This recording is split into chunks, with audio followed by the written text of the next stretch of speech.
2022Y, and I am pulling a tracker boat in it, and I'm going to try to explain to you whether a Tesla can actually pull a trailer well.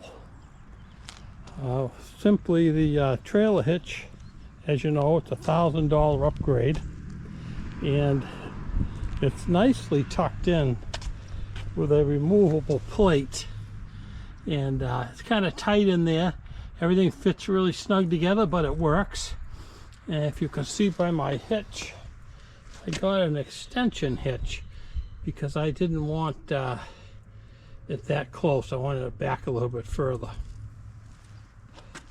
And so we're gonna take a drive, and I'll explain the battery consumption and etc. as we go along. Here's my control screen, and we're doing a test with the trailer today. And you could see that I have the trailer in blue, which means the wiring harness is connected to the car. The car recognized it and automatically put me into trailer mode. You look across, I have the power mode on chill. I could use standard, but because it's on trailer, it overrides it, I think, and it adds more power. I got 282 miles, or 91% on the battery. When I pulled out of the garage to get the trailer, I had 285 miles and 92%, and I've driven about a mile too. It's 11:05 a.m. It's 47 degrees outside. So let's go down to the trips mode, and you can see that I've driven 1 mile. It's been 5 minutes, and I use 489 watts per mile for this first mile. If you go down to what I was doing the other day, I got 259 watts per mile without a trailer, or 265 without a trailer. And as you can see, my odometer, I get just over 18,000 miles on the car, and it's a 22, and I'm coming up on 2 years in June. So it's relatively low mileage from what I normally do. But I have 2 vehicles, or 3. You got to have a gas vehicle if you have an electric vehicle, because, you know, you've heard of range anxiety. Well, I don't have it. I know how far I can go, and I know where the superchargers are. But there are some places with no superchargers, and so I tow my trailer with the Jeep. And the Jeep has a 3-liter 6-cylinder in it, and it tows that 2,500 pound trailer, you know, just gets by.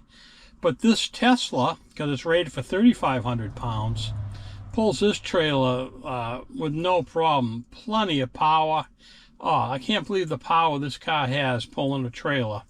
The only problem is that the you know, you got an electric car and you got to deal with a battery. All right, we'll get on the road now. So we're on the highway. This trip is 95% highway. I just get on and off a couple of the exit ramps to where I'm going. And you can see I got my cruise control set for 64, because the faster you go, the more, if you look over here, watts per mile you use. So the slower you go, the further you go.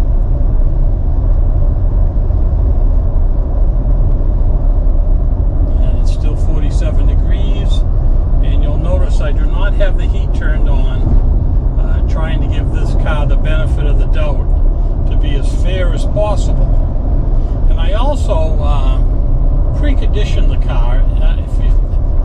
There is a section called scheduling on your app, and you can tell your home charger what time you want to leave, and it preconditions the battery. It warms it up if it's cold, and it heats up the interior of the car. So once you get on the road, you don't need to use battery power to do those jobs. So I'm really being as fair as possible to this car, so that I don't, you know, taint the results in any direction. I know there's an old saying that statistics don't lie, but statisticians statisticians do.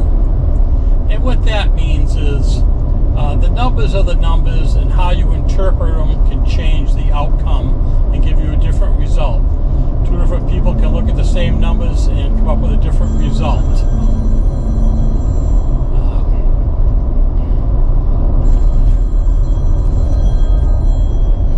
A good example of that is, as you know, today we have a period of inflation.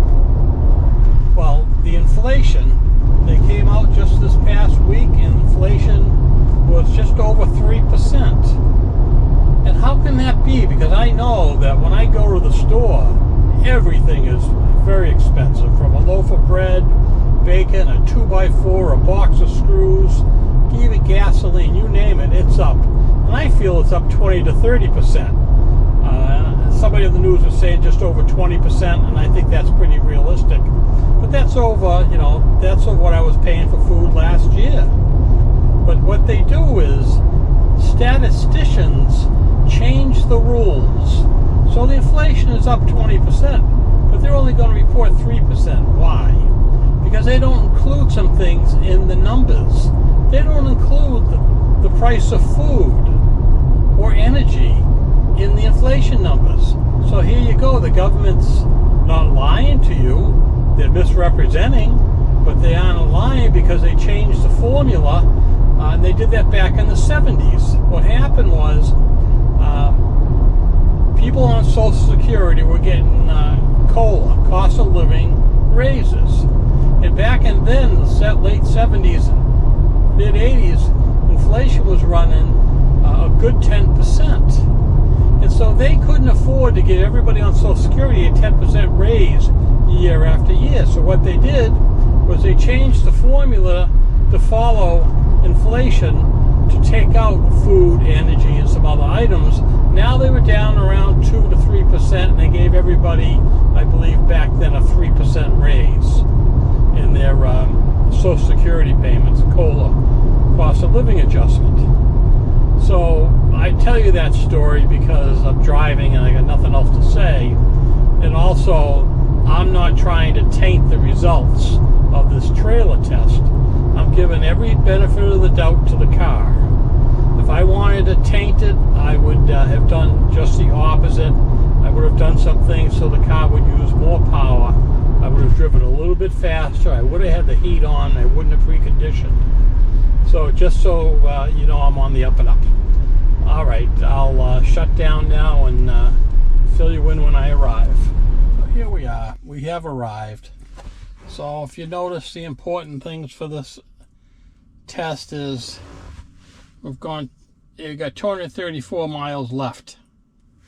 The trip took about 25 minutes, 26 minutes.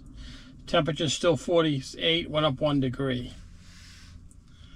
Now we're in the trips card, and we drove 18 miles.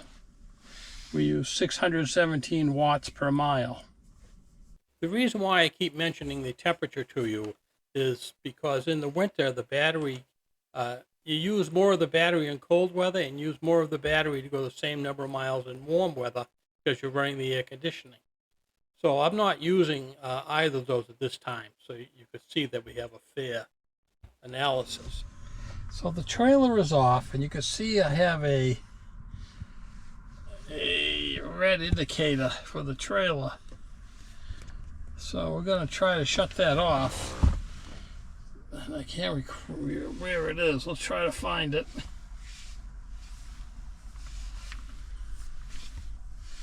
It's not there. It's not on trips. There it is, trailer mode. Pedals and steering, trailer mode. Shut that off. Now it's gone. That's important. So we got 232 miles. Let's go back to the trips. And it's 19 miles back to my house. So we'll see how well it does with no trailer. And again, I'll go 64 miles an hour to keep the test consistent. So here are my conclusions. I'm going to try to keep it simple. I showed you a lot of things along the way.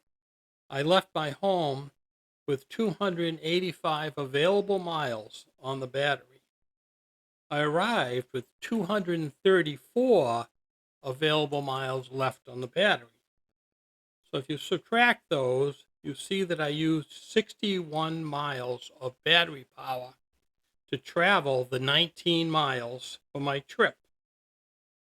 And if you take the 61 and divide it by the 19, you come up with 321% more battery was used than the 19 miles. So if you use that as a standard and say you want to go on a 50-mile trip, so you need 50 miles and you multiply that times 3.21 or 321%. And you come up with a requirement of 160.5 miles for that one-way trip. And if you double it for a round trip, you need 321 miles for the round trip.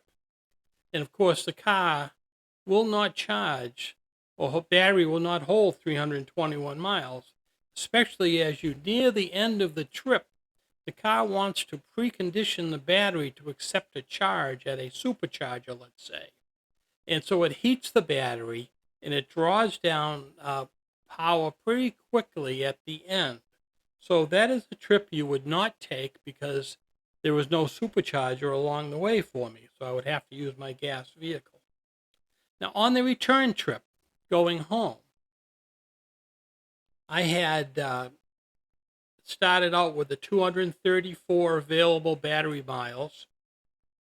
And when I got home, I had 212 available miles, which means I used 22 miles for that 19-mile trip. Again, do the same math, and you'll see that 22 divided by 19 equals 116%, or 1.16, which means I use 16% more battery than miles driven. And considering that the car has 18,000 miles on it, it's almost 2 years old, I believe that's standard loss of life in a battery, and that doesn't seem to bother me very much. So in conclusion, I've got to say trailering worked. It's a great car, lots of power, but you can't go that far unless you know you have superchargers along the way. And can you imagine pulling up to a supercharger with a 20-foot trailer behind you? That means you have to come across all the chargers. Hopefully no one's there to plug in. Or you have to back up to an empty spot in the parking lot, take the trailer off, and then drive over, charge your car, go back up, pick up your trailer, and continue on your way. I hope this was helpful for you. Please leave some comments if you need any further help with this. Thank you. Don't forget to subscribe.